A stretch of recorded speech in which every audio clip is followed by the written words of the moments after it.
Britt, And your co-host Star. and we're here with Miss Paradise, Yay! also known as Maggie Hayes. Yes. Okay, first question. Where did you get your name, Miss Paradise? Because I asked everyone this because I'm genuinely curious. Um, so it's kind of a play on Miss America, but because I do not align with America or like the values that this country has had since it was created through, we're really going to get into it, through genocide and exploitation of slave labor. So I'm not with that. And I feel like growing up, you have this kind of this people are looking up to certain figures in the world, and someone like Miss America was like an aspirational figure of sorts. Like maybe not as much now, but I feel like it was definitely like a cultural icon type of thing. And I was like, what? But where do you go if you don't vibe with America? And I was like, we have to create something else. And for me, that whole purpose and intention is around like, what would a liberated future look like? And I call that paradise. And I want to be representative of that possibility rather than re emphasizing the structures that are already happening that we need to get rid of. Love Like that. Love that that. a lot. That was some like, not Bell Hooks. What's her name? Octavia Spencer. That was some Octavia Spencer Both right legends. I'll be more than happy to be in any conversation that they're included in. For Yes. Sure. So tell us how you got Fine Wine started. Like, okay. Just tell us the come up story. Yes. So I have been DJing full time since COVID pretty much, which was a blessing because I had a couple little COVID monies saved up so that I actually could tolerate like the trajectory of building gigs. Because to quit a job and go straight full time into DJing, if you're putting so much pressure on yourself that you can't pay your bills, da da da, like to me, it's worth just having another type of job. I just happened to get that little unemployment come up during COVID, and I was able to sort of use that to the best of my abilities to tolerate the building effect of okay, now you have a weekly gig, okay, now you have 2 gigs a week, okay, now you have three, now you can pay your bills off of it. But I also had affordable rent at the time, and I say this all the time. It's like that is actually the best way to promote creativity in a city is having affordable rent because everyone is inherently creative, but if they can't afford their job, I mean, if they can't afford their place to live, they're forced to spend more time at their job than in their art form. Yeah. So I feel like I kind of got lucky in that sense. And I also had some unlucky things going on at the same time, but it's all for the best. And I was gigging at different places and slowly but surely finding my people because I would be at Rogue Water or Social Club and sprinkle in Caribbean music, sprinkle in Afrobeats. And if I saw someone that it resonated with, I was like, hey, listen, if I see you, I'll play your shit. Like, so come find me and I got you. Basically, like, if someone loved that music, they would sort of be easy to find, like slowly but surely they would come find me. So when Das Box was, I started playing there probably a couple months after it opened, like maybe 3 or 4 months after it opened, but they had already started having DJs, and I can't remember exactly how that conversation went, but I was like, put me in, coach, like, let's throw a party. And that caught on quickly because I wanted to set a tone of like, you can be free here. You can wear whatever you want. You can dance on the furniture. You can just go all out because I didn't have a place to do that. I was working at like the hotels, and you could kind of do that at Social Club, but it didn't have that kind of safe feeling. So you were always being risky if you were, you know, pushing the edge for any direction. But I did have some of my best dancers coming through social club. I was like, that's where I got my first headstands out of people and these different little moves that as a DJ are a big compliment. But yeah, so basically DOS Box started taking off and I wanted to make it a little more official because I was playing there kind of whenever. Like he was like, "Hey, do you want to play this weekend? Oh, hey, do you want to play next weekend?" And I was like, "Let's set something up because I book typically a month out, so it's hard for me to just be available for whatever, but I really like playing there." So I was like, "Let's do a monthly and make it really pop." And that's when I came up with the idea for Palm Wine because I had just been in Nigeria for a couple of weeks, and I really loved the whole nightlife scene there. It's crazy, and I got to play a couple sets there. That was like career highlight moments. But also, I had lived in a couple other places, including Costa Rica, where they had these open air, like just sweaty, fun dance parties, and I wanted to bring that energy to Savannah because I couldn't find it, and I was like, this is something that I either need to create here or I might have to move because this is what I want to do. And yeah, DOSBox started taking off. We had a initial sponsor with Sunboy, so that's like coconut water. So I was trying to make a play on whining, like dance, um, palm trees. Like that's kind of my logo or icon that I connect with for representing Miss Paradise. And then also like the music is from across the same geographical locations that palm trees grow. And palm wine is a beverage like that's a fermented drink in West Africa, at least, maybe more places, but I'm pretty sure primarily West Africa, where it's fermented from the certain palm trees. And yeah, so it was kind of like a mix of all of these different things and ideas and places that were important to me. And yeah, so that's where the name came from. And then it's kind of just been growing since then. Das Box sadly closed, RIP. Maybe it will open again. We'll see. But for now, we're located at Eden Supper Club, which my friend Jared is one of the co-chef owner operators, and also Nicole, they're co-chefs owner operators. I don't want to leave her out. She's amazing. I just happen to have known Jared since like high school, and even he went to middle school with my sister. I don't think we like knew each other then, but I have like a picture of him in my family albums playing basketball at like in middle school. So we go way back, and he's had this space that happens to be connected to Victory North. And yeah, then we've been doing that since I guess April. So we're on like month 6 or so there, and it's grown every time. Except last time it was one person less than the one before. Oh, okay. So we had 298 and then 297, but maybe someone didn't get the click or something. But yeah. Oh my god! So I wanted to ask, why did y'all start incorporating other DJs and artists into palm wine? That is a great question. It's part of the experiment. Because I feel like the party has become a great platform.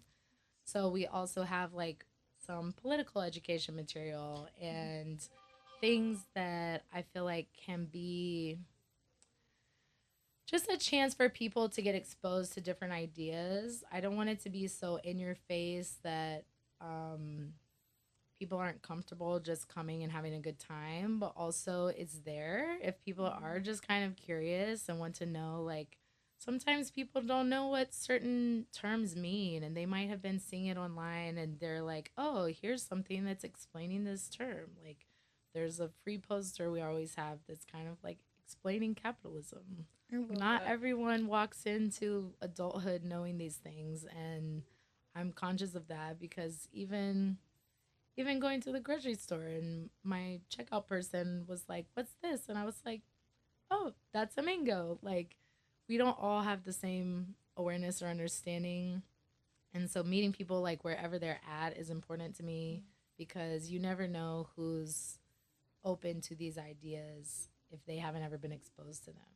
So that's like a little side of it, but that kind of goes into sharing the stage with other DJs because my intention was, oh, I have all these talented friends and some people may be better DJs than event organizers. I really like the event side of it. I've always loved throwing parties. Like even as a kid, I would go like crazy hard on my birthday parties, and that just continues into palm wine. So I was like, well, here's this great opportunity for someone that's talented, doing their thing, but maybe they don't have either the platform or the following or the interest to put together their own event of this nature because it's obviously we were talking earlier a lot more work than it appears.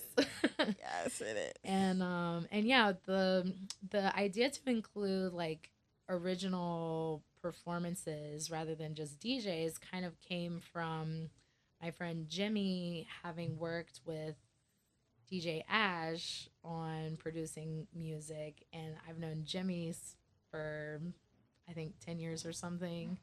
And he was like, "Oh, I want to do my birthday party there." And I was just kind of like, "Oh, would you want to play a couple of songs?" Because he's a Leo. I'm like, I know a Leo wants a little extra attention. Come on now.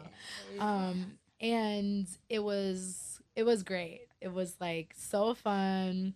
It was one of my favorite of the DOSBox parties, and yeah, you just sharing this extra talent. What I'm working on now is pacing the event because it is that when I used to just play the whole night, like a 4 hour set, but then they could stay open super late. So I would sometimes end up playing 5.5 hours.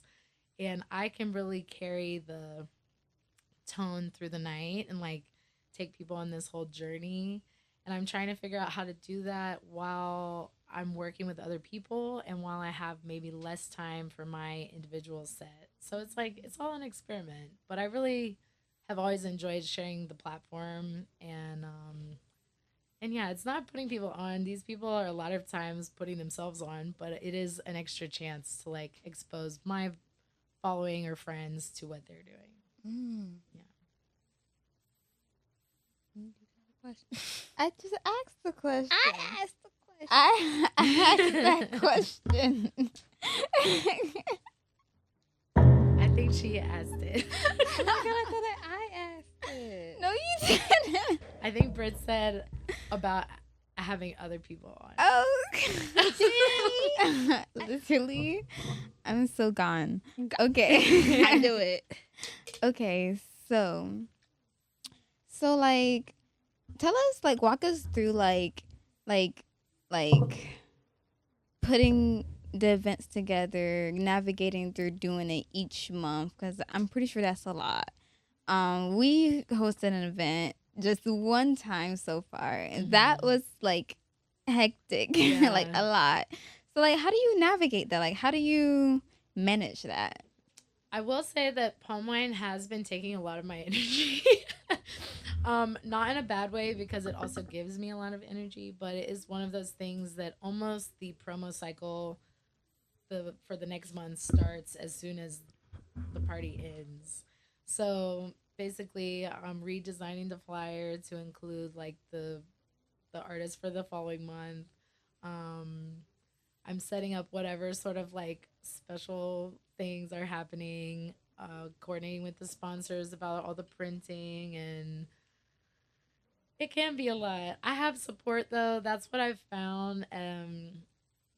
When you're doing a group project and you finally find people that you can trust to do what they're gonna do, it's such a relief. So my partner Jomar, he's kind of my production assistant. He comes and helps me with all the speakers and basically does some of the extra running around that would really stress me out right before the show. I can kind of be like, hey, yeah, like we need an extension cord. Oh, let's get this light to do this. So also when I have an opener DJ, for the most part, they are there early and we're kind of working together to make sure it sounds good, looks good. Um, but yeah, it's a lot of work, and I want everyone to feel like they don't have to.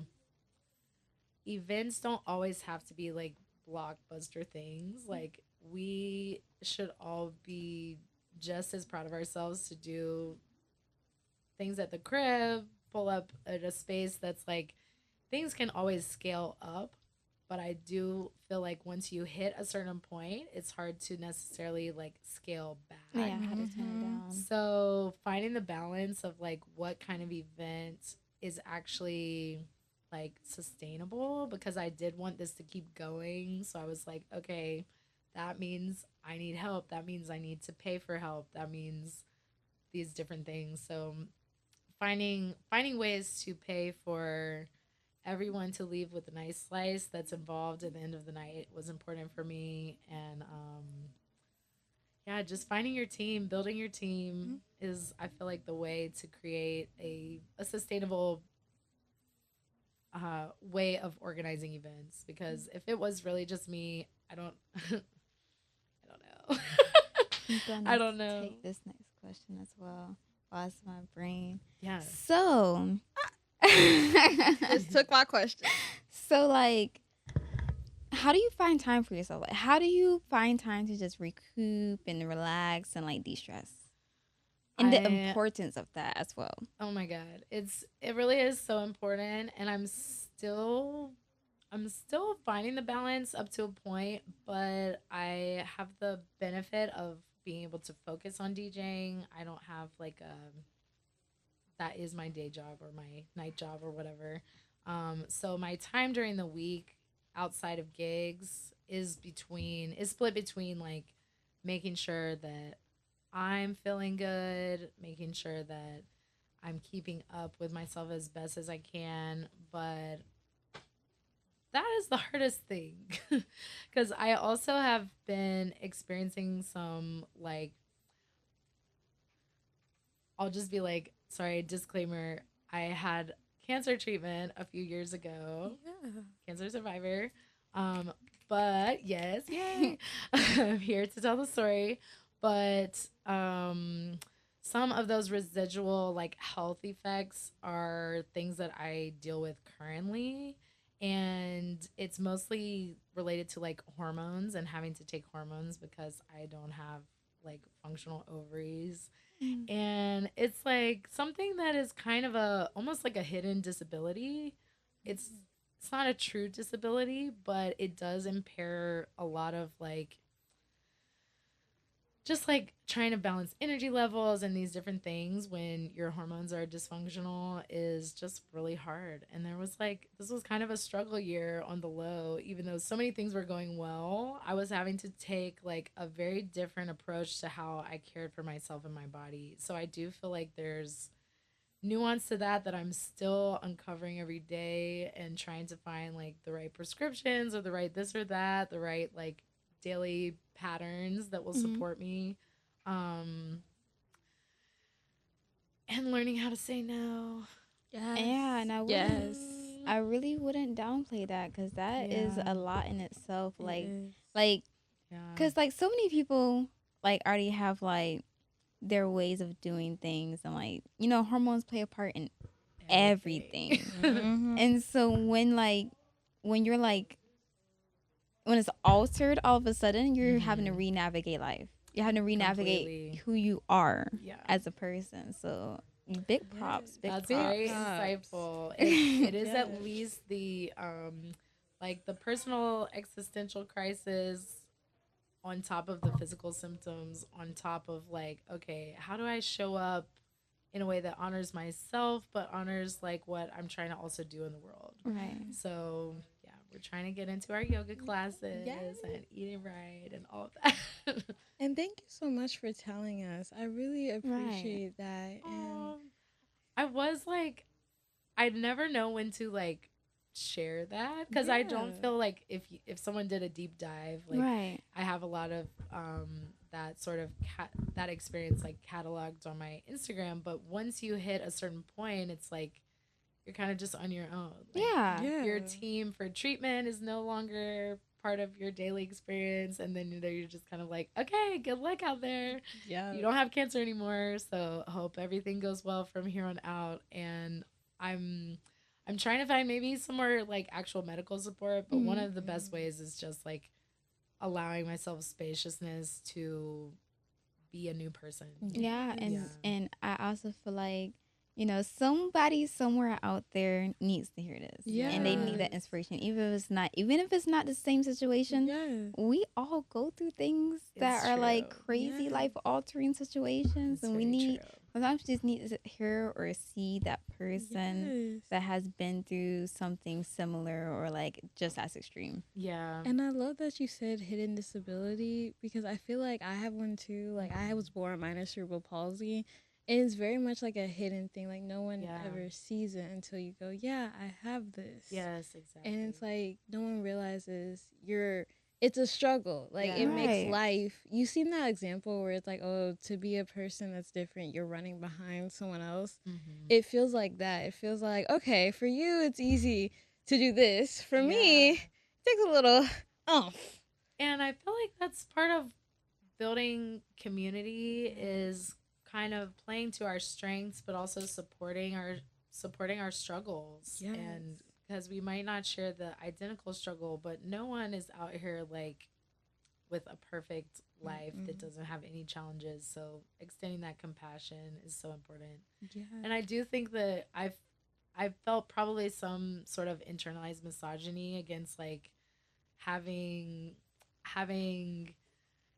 issues. Speak on it. Speak on it. Yes, this internalized misogyny and like carrying some sort of like shame or not wanting to deal with people's projections around like what that means. Like, I wanted to be secure in my own version of like, what does this mean for me before maybe speaking on it too frequently. No, and can we talk yeah. about that a little bit more? Because I feel like people don't understand. Like, people genuinely don't understand Yeah.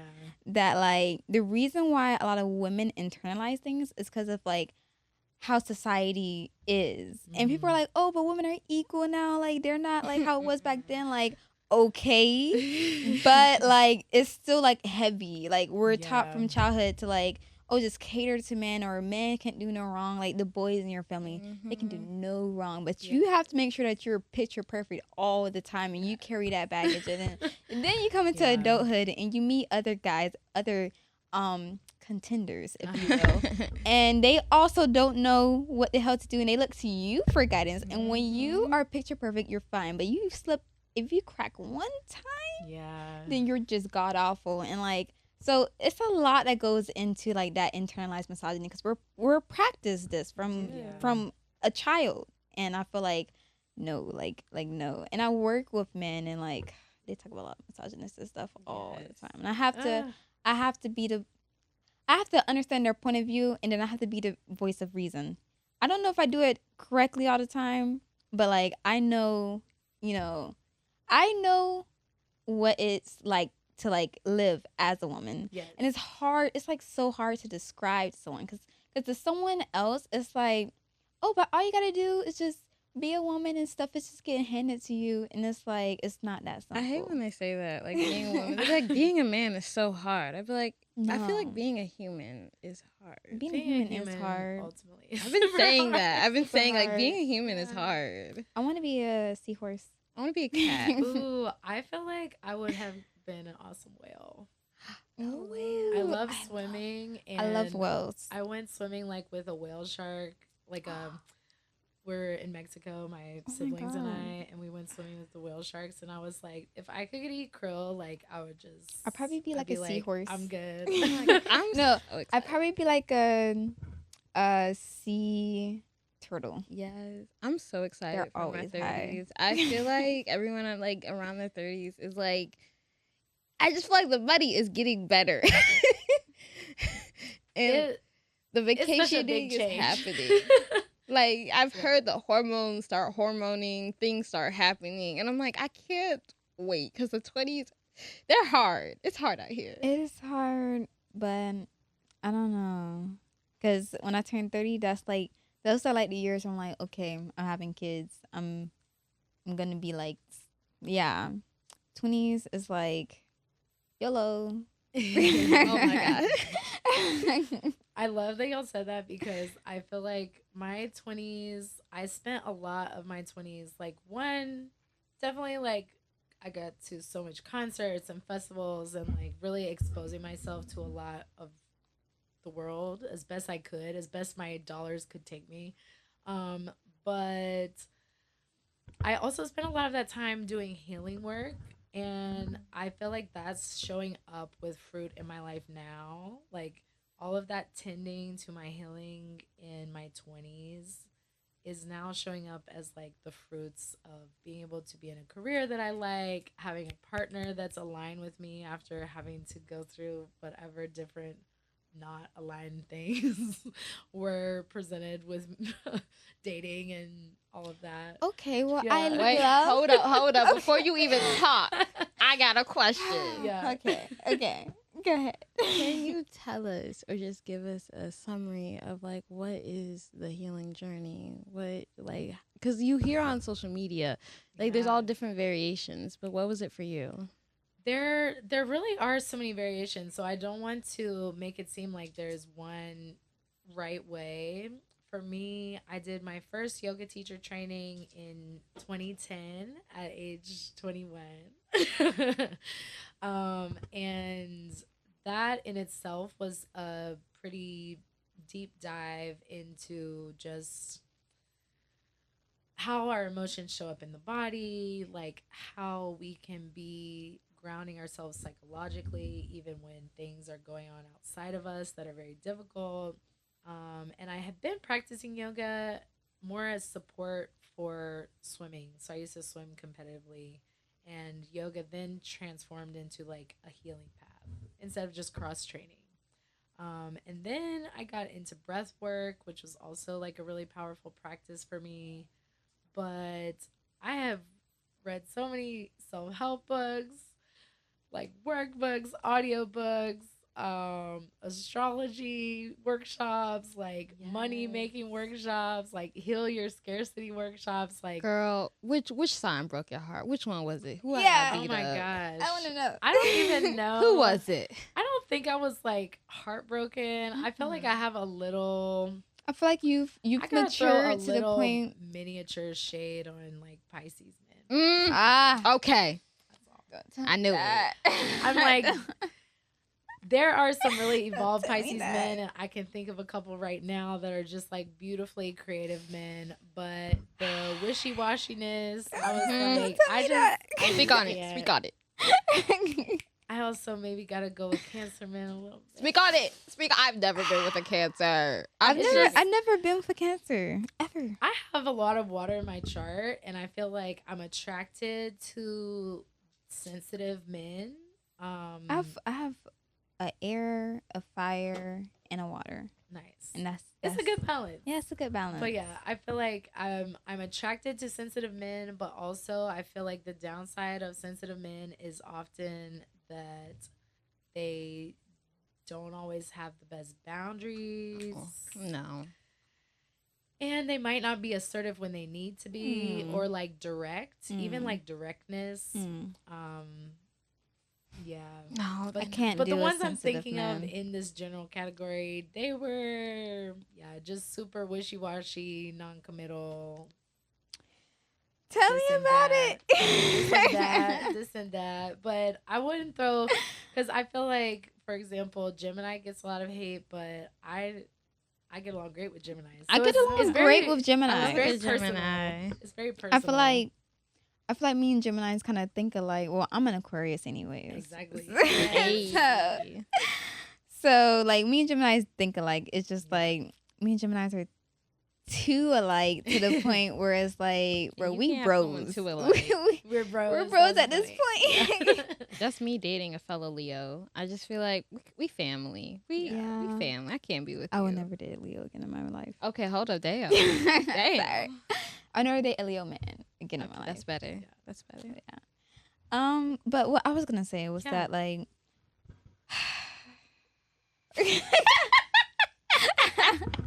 I was gonna say that like it's so funny that you bring up healing in your 20s because I'm currently Yes. in the process of doing that.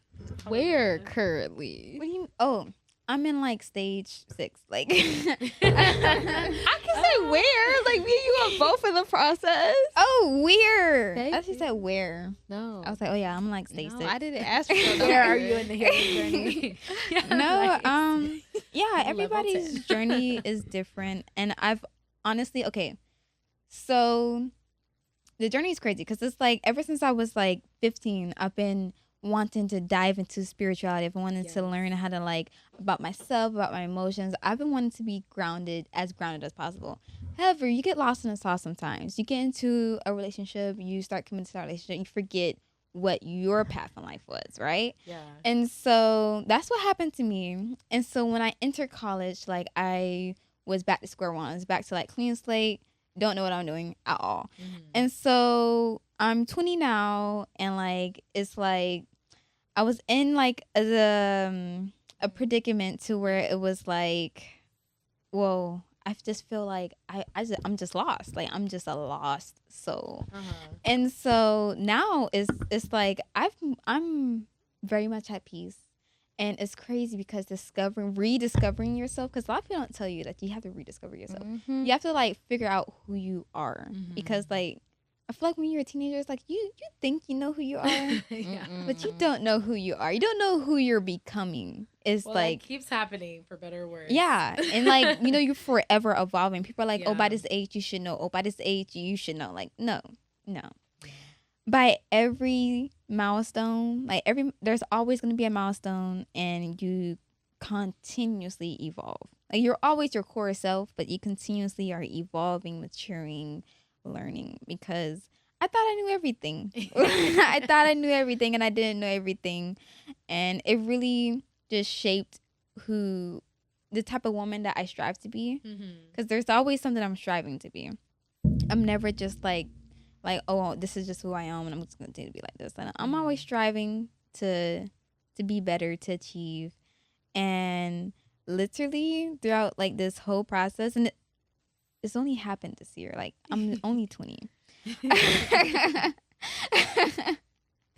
It's literally like it's such like I want to say like it's so like groundbreaking, because it's just like wow, it's like when you start to like realize things about life, about people, about yourself, Mhm. and then you realize like this is forever. Like this is until the day I die. Like this is like I will never just be like, I'm always continuing to like learn, like I definitely love that and agree. I also feel like I hit a point where the sort of focus on healing had to shift because there you do want to get to a point where you can just be and let the lessons come to you. right. Instead of, I felt like for me, I was like very hungry for the knowledge, very hungry, like doing all these workshops, conferences, this and that. Especially, I think being a facilitator of healing, Yeah. I was looking at like, oh, I have to learn everything. And at a certain point, I remember going to the bookstore literally, and I was like trying to do like inner child healing, and a friend had recommended a certain book, and I couldn't find it. And so I was reading all these other titles, and I was trying to like ask my inner child, like, what do you need? What do we need? What should we learn? What should Right. we do?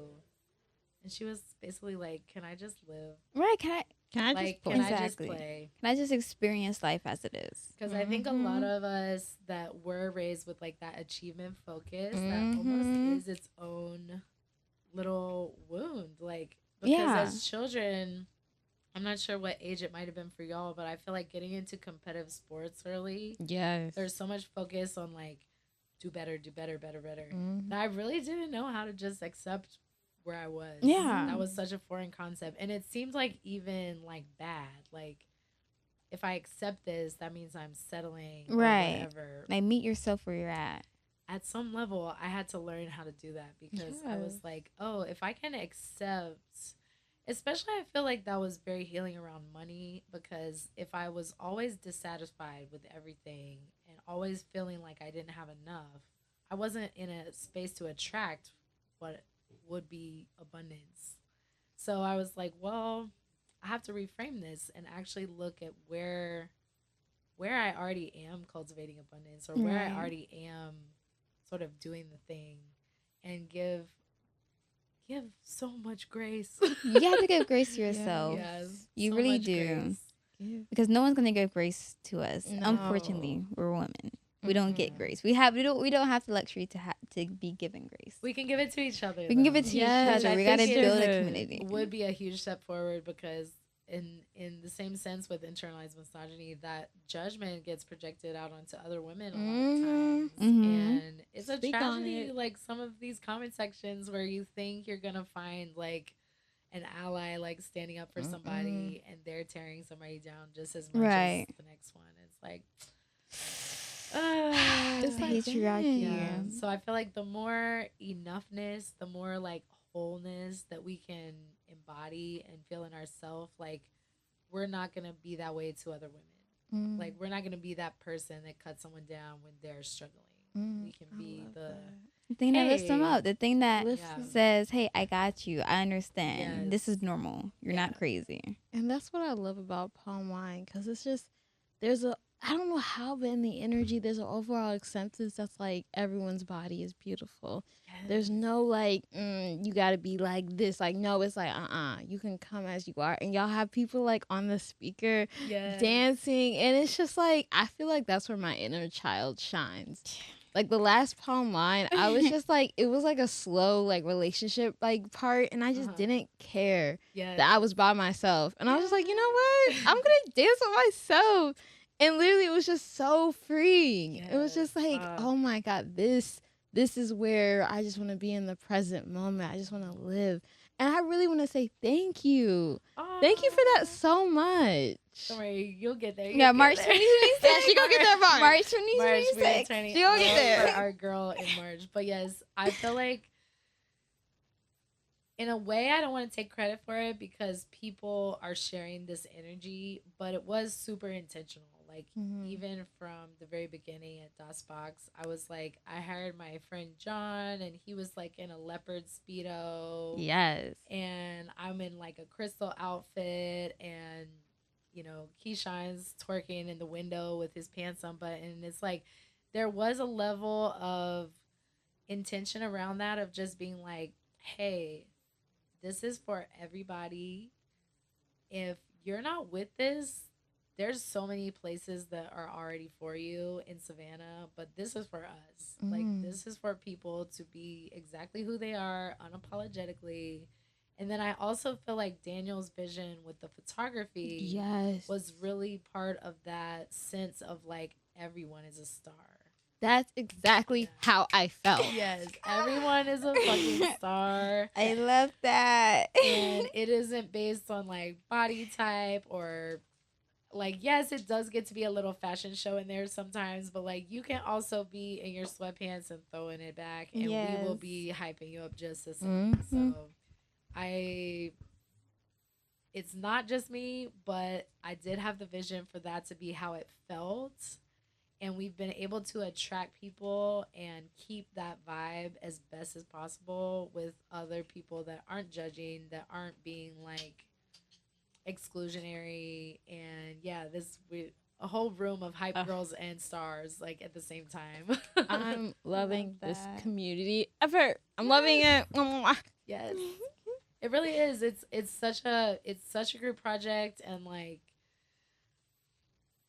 one bad experience could make something take a turn. Like if you had I was just at a restaurant today and I'm like, ladies giving me attitude when I'm asking for hot sauce. I'm like, girl, imagine if we didn't do that. Like imagine a world where we actually were just getting along and lifting each other up. And I feel like I can't control all the variables in the world, but I do have a lot of creative control over palm wine. So that's the best that I got so far. And we're going to keep growing that out because that's the point of like the you know, the Miss Paradise mission is like to make paradise a bigger and bigger place that we can all keep finding refuge in, or finding friends, or finding an hour and a half to ass shake, like whatever it might be. You have a question? No. So our final question we ask all of our guests. Do you have a question for us? um, what would you like to see in the, like, what is your version of paradise? Ooh. I'm gonna tell you my authentic answer, my version of paradise, my version of peace, my ultimate goal in life, right? Just nature, and literally just like instruments. Like, I don't know, like, but like not like instrumental, but just like something that makes me feel like I connect with nature, like I'm connecting with the earth itself. You know, I don't know how to explain it in terms, like I can see it, but I don't know how to explain it. I love that. Beautiful. I love that. I think my version of paradise, I have to give a warning. Family members, anyone who's related to me, please skip this part. The video is over with. You could go home now. Any job prospects, please skip this part. The video's over now. Goodbye. Prohibited Thank from you. continuing Thank to you. watch. But I think my idea of paradise is nature, but like the ocean and like a big blanket and like a I'm an orgy. I'm gonna say an orgy. I'm not gonna lie. I am gonna. You know me so well. I'm gonna say sex. It's That's got to be part of it. It has to be part of it. There's an ocean in the background. There's candlelights. There's music. It's everything. There's weed in the air. That's all I want.